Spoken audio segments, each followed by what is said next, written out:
ನಾನೀಗ ಹೇಳ್ತಿರೋ ಕತೆ ಇಷ್ಟು ಅಸಾಧಾರಣ ಅಂತ ಈ ಕಥೆನ ಕೇಳಿದ ಮೇಲೆ ಗೊತ್ತಾಗುತ್ತೆ.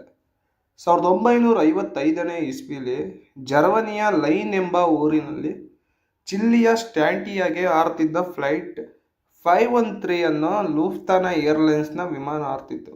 ವಿಮಾನದಲ್ಲಿ ಕೂತಿದ್ದ ಪ್ಯಾಸೆಂಜರು ತುಂಬ ಮಜಾ ನೆಮ್ಮದಿಯಿಂದ ಇದ್ದರು. ಅದೇನು 5 ಗಂಟೆ ಪ್ರಯಾಣ ಅಂತ ಇರ್ತಾರೆ.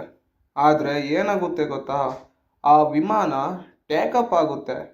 1 ರಿಂದ 2 ಗಂಟೆ ಎಲ್ಲ ನಾರ್ಮಲ್ ಆಗೇ ಇರುತ್ತೆ. ಆಮೇಲೆ ಏನಾಗುತ್ತೆ ಅಂದರೆ ಸಡನ್ನಾಗಿ ವಿಮಾನ ಕಾಣದಂತೆ ಆಗುತ್ತೆ. ರೆಡಾರ್ನಲ್ಲಿ ಸಿಗ್ನಲ್ ಇಲ್ದಂಗೆ ಆಗುತ್ತೆ. ಕಾಂಟ್ಯಾಕ್ಟ್ ಕಟ್ ಆಗುತ್ತೆ. ಎಲ್ಲ ಕಡೆ ಹುಡುಕ್ತಾರೆ. ನಂತರ ಏನಾದರೂ ಇನ್ನು 3-4 ತಿಂಗಳು ಎಲ್ಲ ಕಡೆ ಹುಡುಕಿ ತುಂಬ ಹುಡುಕಾಟ ನಡೆಯುತ್ತೆ. ಆಮೇಲೆ ಸಿಕ್ಕಿಲ್ಲ ಅಂತ ಡಿಕ್ಲೇರ್ ಮಾಡ್ತಾರೆ. ಫ್ಲೈಟ್ ಕ್ಲ್ಯಾಶ್ ಆಗಿದೆ, ಎಲ್ಲರೂ ಸತ್ತಿದ್ದಾರೆ ಅಂತ ಹೇಳ್ತಾರೆ. ಕತೆ ಇಲ್ಲಿಗೆ ಮುಕ್ತಾಯ ಆಯಿತು ಅಂತ ಅಂದ್ಕೊಂಡ್ರೆ ಈ ಕತೆ ಇಲ್ಲಿಂದನೇ ಶುರುವಾಗುತ್ತೆ.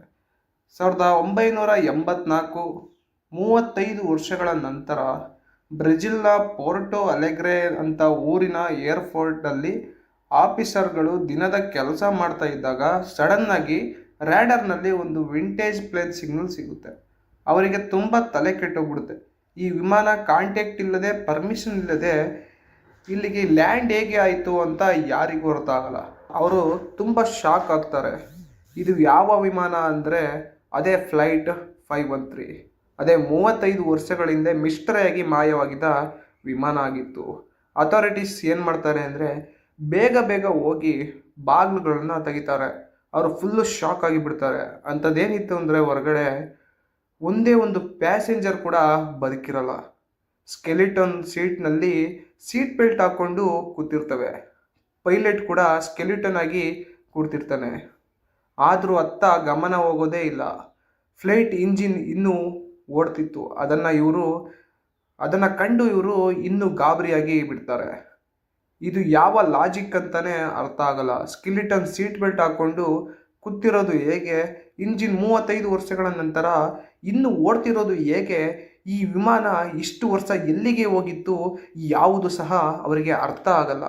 ಕೆಲವರು ಹೇಳ್ತಾರೆ ಇದು ಟೈಮ್ ಟ್ರಾವೆಲ್ ಆಗಿರ್ಬೋದು. ಇನ್ನು ಕೆಲವರು ಹೇಳ್ತಾರೆ ಇದು ಗೌರ್ಮೆಂಟ್ ಎಕ್ಸ್ಪೆರಿಮೆಂಟ್ ಅಂತ, ಸಸ್ಪೆಂಡೆಡ್ ಡಾಟಾ ಅಂತ. ಇನ್ನು ಕೆಲವರು ಇದನ್ನು ಕಾಂಪ್ಲಿಮೆಂಟ್ಲಿ ಗೋಸ್ಟ್ ಫ್ಲೈಟ್ ಅಂತ ಕಾನ್ಸ್ಪಿರಸಿ ಇದೆ. ಆದರೂ ನಿಜ ಯಾವುದು ಅಂತ ಇವತ್ತಿಗೂ ಯಾರಿಗೂ ಗೊತ್ತಿಲ್ಲ. ನೀವು ಈಗ ಕೇಳಿದ ಈ ಫ್ಲೈಟ್ 513 ಕತೆ ನಿಜಕ್ಕೂ ಅಸಾಮಾನ್ಯ. ಇದನ್ನು ನಂಬಲೇಬೇಕು ಅನಿಸಿದಷ್ಟು ಭಯ ಆಗುತ್ತೆ. ಅದೇ ಕಾರಣ ಇಂಥ ಮಿಸ್ಟರಿ ಮತ್ತು ಹಾರರ್ ಸ್ಟೋರಿನ ನಾನು ನಿಮಗಾಗಿ ತಂದು ಕೊಡ್ತೀನಿ.